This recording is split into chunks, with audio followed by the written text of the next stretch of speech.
Aujourd'hui, on explore un mystère qui passionne depuis longtemps, les livres perdus de l'histoire.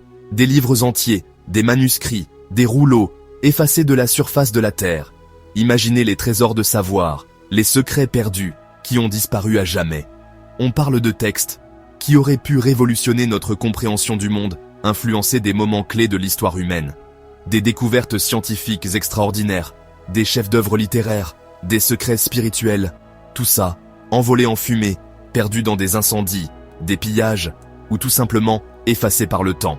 Alors, accrochez-vous, on part à la découverte de ces livres perdus, ces fantômes du savoir qui hantent encore notre imaginaire. On commence fort avec un lieu mythique, un symbole de savoir et de connaissance, la bibliothèque d'Alexandrie. Cette bibliothèque n'était pas seulement un bâtiment, mais un véritable phare de la civilisation antique, attirant des érudits du monde entier. Imaginez, la plus grande bibliothèque du monde antique, abritant des centaines de milliers de rouleaux, des textes venus de Grèce, d'Égypte, de Perse. C'était un centre de recherche, d'enseignement et de culture, où les plus grands esprits de l'époque se réunissaient pour échanger des idées et des connaissances.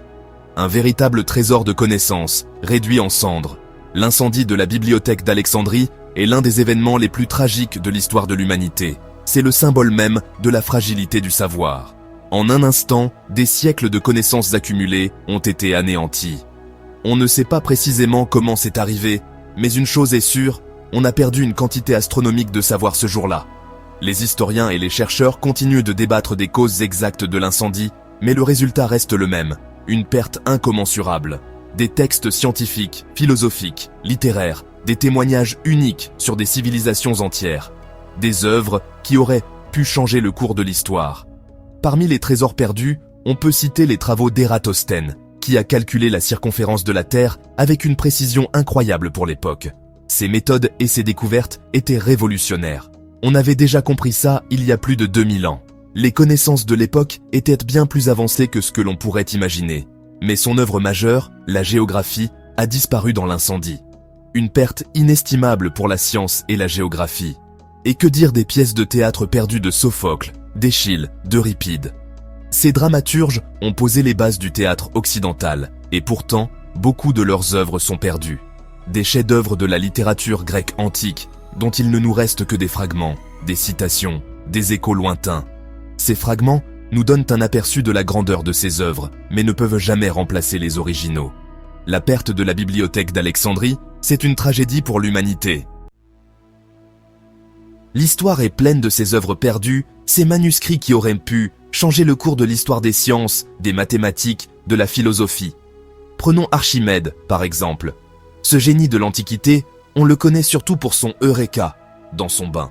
Mais saviez-vous qu'il a aussi inventé des machines de guerre révolutionnaires, des systèmes d'irrigation, des principes mathématiques fondamentaux? Malheureusement, une grande partie de ses travaux a disparu. Imaginez les technologies qu'on aurait pu développer si on avait eu accès à ses recherches sur l'hydrostatique, la mécanique, l'optique. Et que dire d'Euclide, le père de la géométrie? Son œuvre majeure, Les éléments, a survécu, mais on sait qu'il a écrit d'autres traités, aujourd'hui perdus, sur l'optique, la musique, l'astronomie. Des pans entiers de son savoir ont disparu à jamais. On passe maintenant à un autre domaine, tout aussi fascinant, celui des textes religieux et mystiques. Ces écrits, souvent enveloppés de mystères, nous offrent un aperçu unique des croyances et des pratiques spirituelles de nos ancêtres. Là encore, l'histoire regorge de livres perdus, d'écrits oubliés, qui auraient pu bouleverser notre compréhension du spirituel. Ces textes, souvent cachés ou détruits, contiennent des idées et des perspectives qui auraient pu changer le cours de l'histoire religieuse. Prenons l'exemple de l'Évangile de Judas, un texte longtemps considéré comme hérétique par l'Église catholique. Ce manuscrit, redécouvert seulement au XXe siècle, a suscité un grand intérêt parmi les chercheurs et les théologiens. Ce texte offre une vision différente de Judas, le présentant non pas comme un traître, mais comme un disciple proche de Jésus, investi d'une mission particulière. Cette perspective radicalement différente remet en question des siècles de tradition chrétienne. Imaginez l'impact qu'aurait eu ce texte s'il avait été connu dès les débuts du christianisme. Il aurait pu transformer la perception de Judas, le réhabilitant peut-être comme un personnage clé dans l'histoire de la foi chrétienne. Il aurait pu changer radicalement la perception de Judas et peut-être même influencer l'évolution de la religion chrétienne. Les débats théologiques auraient pris une toute autre tournure, et les enseignements religieux auraient pu être profondément modifiés. Et l'évangile de Judas n'est qu'un exemple parmi tant d'autres. Des dizaines d'évangiles gnostiques, des textes mystiques, des écrits ésotériques ont été découverts, chacun offrant une perspective unique sur la spiritualité et la foi. Des commentaires ésotériques ont été perdus au fil des siècles, victimes de la censure, des persécutions, ou tout simplement du temps qui passe. Ces pertes représentent un vide immense dans notre compréhension de l'histoire religieuse.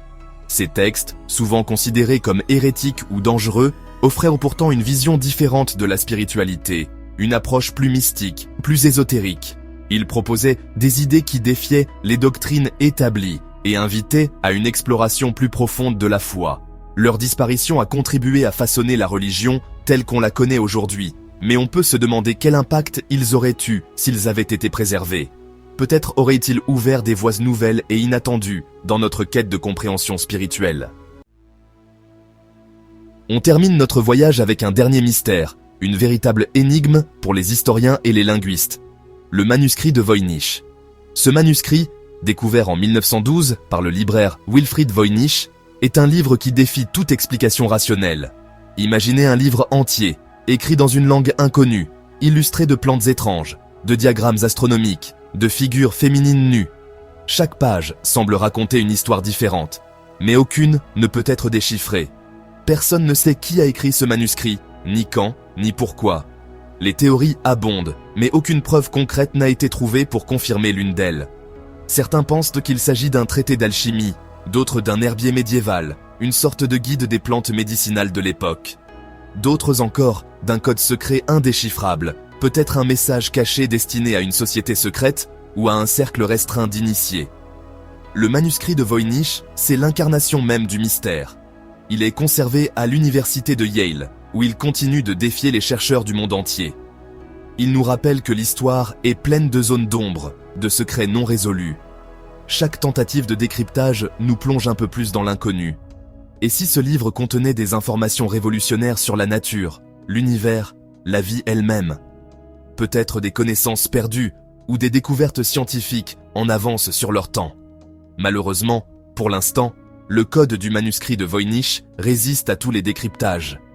Les meilleurs cryptographes, linguistes et historiens ont tenté leur chance. En vain. C'est un peu comme si l'univers nous narguait, en nous présentant un livre ouvert, mais écrit dans une langue qu'on ne comprend pas. Un défi lancé à notre intelligence et à notre persévérance. Mais qui sait? Peut-être qu'un jour, un génie de la linguistique, un Indiana Jones de la cryptographie, réussira à percer le secret du manuscrit de Voynich. Ce serait une découverte qui changerait notre compréhension de l'histoire et de la connaissance. En attendant, ce livre mystérieux continue de fasciner. On a vu des bibliothèques entières partir en fumée, des manuscrits disparaître à jamais, emportant avec eux des secrets qui auraient pu changer le monde. Cela nous rappelle combien il est important de préserver notre patrimoine culturel, de protéger les livres, les archives, les musées. Alors, la prochaine fois que vous entrez dans une bibliothèque, prenez le temps d'admirer les livres qui vous entourent. Pensez à tous ces textes qui ont traversé les siècles pour arriver jusqu'à nous. N'oubliez pas de vous abonner et activer la cloche pour ne rien manquer de nos prochaines aventures.